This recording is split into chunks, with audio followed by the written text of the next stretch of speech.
اللهم صل وسلم وبارك على سيدنا محمد. الايام دي يا جماعه ايام مختلفه تماما. طبعا احنا في العشر الاواخر من رمضان.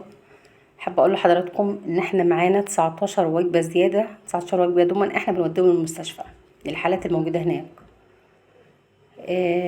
عايزه اقول لحضراتكم والله ما في تقصير نهائي بفضل الله والحمد لله. التبرعات زادت كمان، يعني بفضل مساندتكم ومشاركتكم ومساعدتكم معانا. الحمد لله الحمد لله.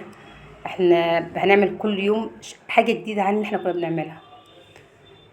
امهاتنا واخواتنا الافاضل قايمين بالواجب وزيادة الحمد لله.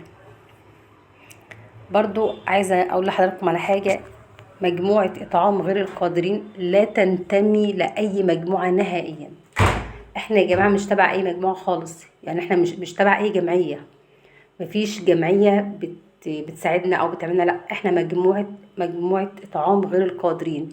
بقالنا 13 سنة بنعمل كده، لا ننتمي لأي جمعية ولا ننتمي لأي فرد أو شخص بمفرده. يعني الحاجة دي مش شخص واحد اللي عاملها، لا احنا مجموعة كبيرة جدا متبرعين وناس مساهمين. الحمد لله احنا بنعمل واجبات كتير جدا من أول رمضان لغاية النهاردة ومعاكم لآخر رمضان.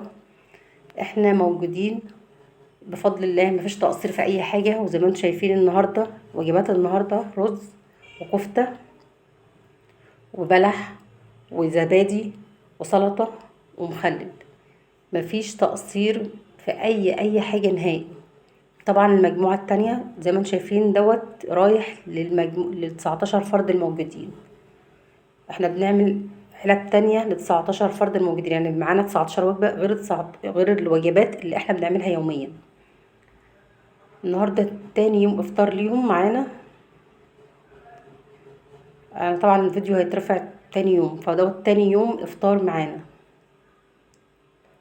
الحمد لله الحاجة بتوصل لهم كاملة متكاملة، مش ناقص اي حاجة. زي ما انتم شايفين الوجبة كاملة، واخواتنا واقفين بيغلفوا عشان الحاجة توصل لهم على اكمل وجه الحمد لله. يا رب يجعله في ميزان كل القائمين على هذا العمل. شاركونا فرحة اطعام غير القادرين، شاركونا فرحة اطعام الوافدين لينا. طبعا ده شكل الوجبة النهائية اللي هي رايحة لهم. 19 فرد موجودين في مستشفى. ربنا يجعله في ميزان كل القائمين كل المتبرعين لينا امبارح على العمل دوت.